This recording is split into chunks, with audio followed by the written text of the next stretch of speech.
अस्सलामुअलैकुम।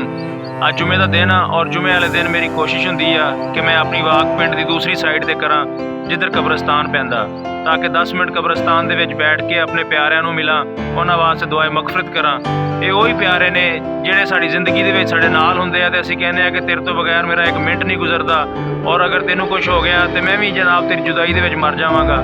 ਲੇਕਿਨ ਜਦੋਂ ਅੱਲਾ ਦੀ ਕਰਨੀ ਹੁੰਦੀ ਆ ਕਿ ਉਹ ਇਸ ਕਬਰਸਤਾਨ ਦੇ ਵਿੱਚ ਆ ਕੇ ਵਸ ਜਾਂਦੇ ਆ ਤੇ ਅਸੀਂ ਸਾਲਾਂ ਦੇ ਸਾਲ ਪੂਰੀ ਜ਼ਿੰਦਗੀ ਗੁਜ਼ਾਰ ਦਿੰਦੇ ਆ, ਕਦੀ ਉਹਨਾਂ ਦੇ ਪਿੱਛੇ ਵੇਖਣ ਨਹੀਂ ਆਏ, ਕਦੀ ਉਹਨਾਂ ਵਾਸਤੇ ਦੁਆ ਕਰਨ ਨਹੀਂ ਆਏ। ਔਰ ਇਨਸਾਨ ਦੀ ਸਭ ਤੋਂ ਵੱਡੀ ਕਮੀ कोताही मेरा ख्याल है यही है कि अपने प्यारिਆਂ ਨੂੰ कब्रस्तान ਦੇ ਵਿੱਚ ਦਫਨਾ ਕੇ ਭੁੱਲ ਜਾਂਦਾ ਔਰ ਕਦੀ ਉਹਨਾਂ ਦੇ ਕੋਲ ਨਹੀਂ ਆਇਆ। ਔਰ ਤੁਸੀਂ ਵੇਖ ਲਓ ਮੁਆਸ਼ਰੇ ਦੇ ਵਿੱਚ ਜਿਹੜੇ ਹਾਲਾਤ ਹੋ ਰਹੇ ਆ, ਤਰ੍ਹਾਂ ਤਰ੍ਹਾਂ ਦੀਆਂ ਬੁਰਾਈਆਂ, ਜਨਾਬ ਇੱਕ ਦੂਸਰੇ ਦਾ ਹੱਕ ਖਾ ਲੈਣਾ ਔਰ ਜਨਾਬ ਇੱਕ ਦੂਸਰੇ ਦੀ ਇੱਜ਼ਤ ਦੇ ਹੱਥ ਪਾ ਲੈਣਾ ਔਰ ਚੋਰੀਆਂ, ਡਾਕੇ, ਕਤਲੋ ਗਾਰਤ, ਮੈਂ ਕਹਿੰਦਾ ਹਰ ਤਰ੍ਹਾਂ ਦੀ ਬੁਰਾਈ ਸਾਡੇ ਮੁਆਸ਼ਰੇ ਦੇ ਵਿੱਚ ਆ ਗਈ ਆ। ਹਰ ਤਰ੍ਹਾਂ ਦੀ ਕਮੀ ਕੁਤਾਹੀ ਸਾਡੇ ਵਿੱਚ ਆ ਗਈ ਆ।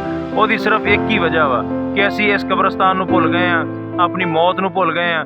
ਅੱਲਾਹ ਤਾਲਾ ਕਹਿੰਦਾ ਕਿ ਇਨਸਾਨ ਦੇ ਅੱਗੇ ਪਏ ਖਾਣੇ ਦੇ ਵਿੱਚੋਂ ਮੱਖੀ ਆਪਣਾ ਹਿੱਸਾ ਉਠਾ ਕੇ ਲੈ ਜਾਂਦੀ ਆ ਔਰ ਇਨਸਾਨ ਦੀ ਇੰਨੀ ਜੁਰਤ ਨਹੀਂ ਕਿ ਉਸ ਮੱਖੀ ਦੇ ਕੋਲੋਂ ਆਪਣਾ ਹਿੱਸਾ ਵੀ ਲੈ ਕੇ ਰੱਖ ਲਵੇ ਵਾਪਸ। ਤੇ ਅਸੀਂ ਆਪਣੇ ਆਪ ਨੂੰ ਪਤਾ ਨਹੀਂ ਕੀ ਸਮਝ ਬੈਠੇ ਆ, ਇਸ ਦੁਨੀਆ ਨੂੰ ਫਤਹ ਕਰਨ ਦੇ ਚੱਕਰ ਦੇ ਵਿੱਚ, ਇੱਕ ਦੂਸਰੇ ਤੋਂ ਅੱਗੇ ਨਿਕਲਣ ਦੇ ਚੱਕਰ ਦੇ ਵਿੱਚ, ਇੱਕ ਦੂਸਰੇ ਤੋਂ ਵੱਡੀ ਗੱਡੀ, ਵੱਡੀ ਕੋਠੀ ਔਰ ਸਾਰਾ ਕੁਝ ਜਨਾਬ ਅਸੀਂ ਕਰਨ ਵਾਸਤੇ ਨਾ ਹਲਾਲ ਨਾ ਹਰਾਮ, ਨਾ ਦਿਨ ਨਾ ਰਾਤ, ਲੇਕਿਨ ਇਸ ਕਬਰਸਤਾਨ ਨੂੰ ਭੁੱਲ ਗਏ ਆ, ਆਪਣੀ ਮੌਤ ਨੂੰ ਭੁੱਲ ਗਏ ਆ।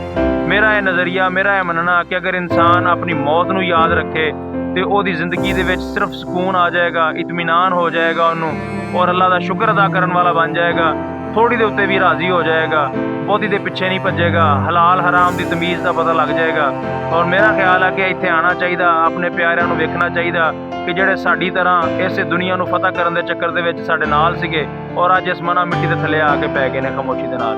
ਔਰ ਸਾਨੂੰ ਵੀ ਆਪਣੀ ਆਖਰਤ ਦੇ ਬਾਰੇ ਸੋਚਣਾ ਚਾਹੀਦਾ, ਆਪਣੀ ਮੌਤ ਨੂੰ ਯਾਦ ਕਰਨਾ ਚਾਹੀਦਾ, ਕਬਰਸਤਾਨਾਂ ਦੇ ਵਿੱਚ ਆਉਣਾ ਚਾਹੀਦਾ, ਇਹਨਾਂ ਨੂੰ ਆਬਾਦ ਕਰਨਾ ਚਾਹੀਦਾ, ਇਹਨਾਂ ਵਾਸਤੇ ਮਗਫਰਤ ਦੀ ਦੁਆ ਕਰਨੀ ਚਾਹੀਦੀ ਤਾਂ ਕਿ ਕੱਲ੍ਹ ਨੂੰ ਅਸੀਂ ਮਰੀਏ ਤਾਂ ਸਾਡੇ ਬਾਅਦ ਵੀ ਕੋਈ ਯਾਦ ਕਰਨ ਵਾਲਾ ਹੋਵੇ, ਸਾਡੀ ਵੀ ਕੋਈ ਮਗਫਰਤ ਦੀ ਦੁਆ ਕਰਨ ਵਾਲਾ ਹੋਵੇ। ਇਸ ਵਾਸਤੇ ਅਗਰ ਤੁਹਾਨੂੰ ਚੰਗਾ ਲੱਗਾ, ਕਬਰਸਤਾਨ ਆਓ, ਵੇਖੋ ਆਪਣੇ ਪਿਆਰਿਆਂ ਨੂੰ, ਇਹਨਾਂ ਵਾਸਤੇ ਦੁਆ ਕਰੋ। ਅੱਲਾਹ।